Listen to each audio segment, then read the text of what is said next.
Hello everyone, I welcome you all to the Study Squad and it's time to start today's session. आज के session में हम cover करेंगे आपकी news and answers, current affair, lastly of gap part, all in just 10 minutes. So अगर आप new हो channel पे then make sure you subscribe to our channel and do not forget to hit on that tiny bell near it so that every day when we upload the session you get notified. With that, let's get started. आज की पहली news है about the Prevention of Money Laundering Act of 2002. Which is your PMLA act. अब ये हम क्यों study कर रहे हैं? रीसेंट में आप सबको पता होगा कि जो दिल्ली के CM हैं अरविंद केजरीवाल, उन्हें अरेस्ट कर लिया गया है and the charges on him are money laundering के चार्जेस लगाए गए हैं by the ED. Okay, so therefore this act is in news and this is one of the reason why we are studying this. अब थोड़ी history discuss कर लेते हैं. अब देखो, आपकी हुई थी Venna convention. Okay, Venna convention हुई थी, ये आपकी इंटरनेशनल कन्वेंशन थी. उस टाइम पर जो ये कन्वेंशन हुई थी, इनका मेन फोकस था कि जो आपका मनी इलीगल एक्टिविटीज़ के लिए यूज़ हो रहा है like terror activities and drugs, उसके लिए प्रिवेंट करना चाहिए कंट्रीज़ को और उसके लिए मेजर लेने चाहिए. और उस time in the response to this convention, इस कन्वेंशन के रिस्पॉन्स में इंडिया ने लेकर आए थे हम लोग the PMLA act. So PMLA act 2002 का उस रिस्पॉन्स में आया था. एंड पहले जो इसका मेन फोकस था, उस टाइम पे जो इसका मेन फोकस था, दैट वाज कि जो आपका मनी है which is earn through illegal activities, वो मनी आपका ना यूज़ हो इन ड्रग्स और इन टेरर एक्टिविटीज़ को सपोर्ट करने के लिए ना यूज़ हो. रीजन में देखा गया है इन आफ्टर 2008 के बाद में कि ये जो आपका एक्ट है ये मोस्टली आपका ब्यूरोक्रेट्स पर लगाया जा रहा है एंड सो दैट जो भी उनकी इलीगल एक्टिविटीज़ है उन पर ये एक्ट ज़्यादा यूज़ हो रहा है अब रिसेंट में. एंड जिसका मेन फोकस था, मे बी अपने main focus say that was drugs and terror, उससे थोड़ा डेविएट हो रहा है. Okay, so this was all in the news and हम थोड़ा सा स्टार्टिंग पार्ट में स्टडी करेंगे. अब देखो, ये जो आपका एक्ट है, it is to prevent money laundering and to provide for the confiscation of property derived from और involve in money laundering. So इसके अंडर जो गवर्नमेंट है, आपकी जो गवर्नमेंट के ऑफिशियल्स हैं, उनके पास पावर होती है कि अगर मनी लॉन्ड्रिंग को प्रिवेंट करे फर्स्टली, एंड नेक्स्ट अगर कोई भी प्रॉपर्टी बाय करी गई है आपकी थ्रू दिस मनी जो लॉन्डर होके आया है, उसे वो कन्फेस्टिकेट कर सकते हैं, अपने पास रख सकते हैं. ठीक है, इनैक्ट हुआ था इन जनवरी 2003 में. Okay, a question must be coming, what is this money laundering, what does this word means. अब देखो, ये सिंपली डिफाइन कर सकते हो आप as the assets or properties that have been converted and given false representation that is acquired unlawfully through the dishonest means. So what does this mean? देखो, अगर आप मनी लॉन्ड्रिंग को स्टडी कर रहे हो, मनी लॉन्ड्रिंग, अब इसमें आप 3 प्रोसेस मान सकती हो, 3 या 4 प्रोसेसेस जो इन्वॉल्व होते हैं. जिसमें पहला स्टेप आ जाता है जिसमें आप ये डर्टी मनी कलेक्ट कर रहे हो थ्रू इलीगल एक्टिविटीज, जो आपका ये फर्स्ट स्टेप हो जाता है. सेकंड स्टेप जो होता है, सेकंड स्टेप में आप जो लीगल फाइनेंशियल इंस्टीट्यूशंस हैं उसके अंदर आप ये पैसा जमा कर देते हो. नेक्स्ट स्टेप जो आता है आपका, that is the third step. उसके अंडर व्हाट हैपेंस, ये जो आपका मनी है ये बहुत ज़्यादा आपका ट्रांसफ़र किया जाता है. ये जो एड्स हैं ऑफशोर और इनशोर, बहुत ज़्यादा इसका ट्रांसफ़र होता है थ्रू वेरियस मीन्स, जिसके बाद में lastly this is the process of layering is the process है. ठीक है, और उसके बाद में फाइनली ये आपका गुड मनी में कन्वर्ट हो जाता है, जिससे आप लोग एसेट्स बाय करते हैं लोग. ठीक है, एसेट्स में आपकी प्रॉपर्टीज हो गई या फिर कहीं पर भी इन्वेस्ट करना हो गया. So this is how this money is being transferred, और ये आपका प्रोसेस होता है पूरा मनी लॉन्ड्रिंग का. ओके, सो मोर ओवर, अब कौन सा डिपार्टमेंट है या कौन सी गवर्नमेंट इंस्टीट्यूशन है जो इस PMLA पे वर्क करता है?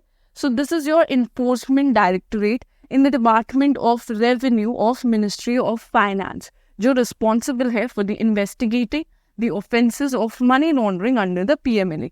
देखो, इसलिए आपका ED भी बहुत ज़्यादा न्यूज़ में है, तो ये भी चीज़ याद रखना, ये आपकी मिनिस्ट्री ऑफ फाइनेंस के अंडर आता है. नेक्स्ट आ जाते हैं हम.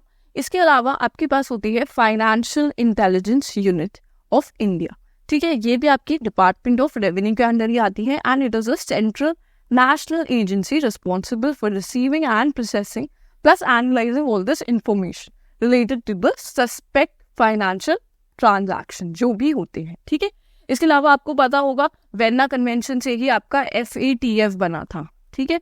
FATF that is your financial action task force. ये इंटरनेशनल ऑर्गेनाइजेशन है, आई hope you all must be knowing, ठीक है। और इसे फाउंड किस लिए करा था? इसे फाउंड किया था G7 मेंबर्स ने।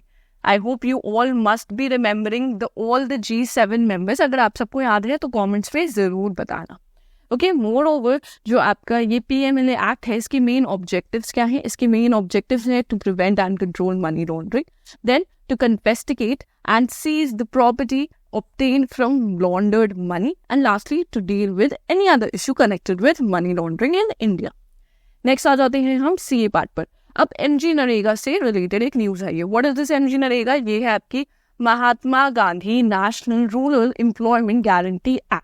आप सबको पता होगा ये आया था 2005 में, ये आपका एक्ट आया था और अभी तक ये वर्ल्ड की सबसे बड़ा एक्ट है, ये स्कीम है जिसके थ्रू एम्प्लॉयमेंट प्रोवाइड करी जाती है। इसके अंडर देखो ये अनस्किल्ड वर्कर्स के लिए है, आपका अनस्किल्ड वर्कर्स, जिसमें आपकी जो गवर्नमेंट है वो गारंटी करती है 100 days of employment. 100 days employment के लिए गारंटी करती है government to the people who are willing. एक चीज याद रखना, जो भी लोग विलिंग है वर्क करने के लिए उन्हें। इसमें एडल्ट्स को मिलती है, दैट मीन्स 18+ लोगों को प्रोवाइड की जाती है, प्लस रूरल एरिया में ही ये एक्ट आपका एप्लीकेबल है। प्लस एक और चीज याद रखना, इसमें जो आपकी विमेन है उनके लिए 1/3 जो एम्प्लॉयमेंट है वो आपका रिजर्व रहता है। Okay, this was all about it. अब क्वेश्चन पे आ जाते हैं, what is the range of the revised hikes in the MG NREGA wages rate. So अभी हाइक किए गए हैं इनके जो वेजेस के रेट है, सो कितने परसेंट है? दैट इज 4 to 10% आपका। इसके अलावा हरियाणा है जो हाईएस्ट वेजेस प्रोवाइड करती है to the unskilled workers and that is around ₹374 पर डे। उसके अलावा आपकी जो अरुणाचल प्रदेश है और नागालैंड है वो सबसे लोएस्ट प्रोवाइड करती है rates which is around 234। Next आएंगे हम ADP रैंकिंग। अब recently who has become the oldest world number 1 in ADP ranking history.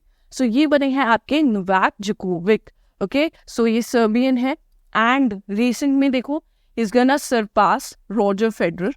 उसका रिकॉर्ड ये ब्रेक करने वाले हैं to become the oldest world number 1 in ADP ranking at the age of 36 years old. So he is 36 plus इन्होंने क्या क्या his accomplishments are. So he has won 12 Grand Slams and 10 ADP Masters 1000 victories plus 2 ADP final triumphs.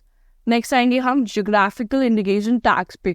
अब देखो कल ही हमने इस पे study किया था दैट अराउंड 60 आपके GI टैग्स दिए गए थे। ओके, सो उसमें भी बात की गई थी जो आपकी ओरिजिनल रैंकिंग थी, आपकी जो पहली रैंकिंग थी उसमें फर्स्ट पे था तमिलनाडु एंड सेकंड पे था UP. So when I was talking about it that time भी मैंने बोला था कि अब इतने सारे टैग्स दिए जा रहे हैं, सो अब आपकी रैंकिंग जरूर चेंज होगी और रैंकिंग चेंज हो चुकी है। सो अब कौन सी स्टेट है with the highest number of GI tags? So वो है बनती है आपकी उत्तर प्रदेश। उत्तर प्रदेश बनती है state with the highest GI tags और इनके पास है अब 69 GI टैग्स। तमिलनाडु के पास है at present 58 GI tags. Varanasi बनती है आपकी holy city to emerge as the leader of GI tags और इनके पास 30 सर्टिफाइड प्रोडक्ट्स हो गए हैं अब। ठीक है, नेक्स्ट आएंगे हम।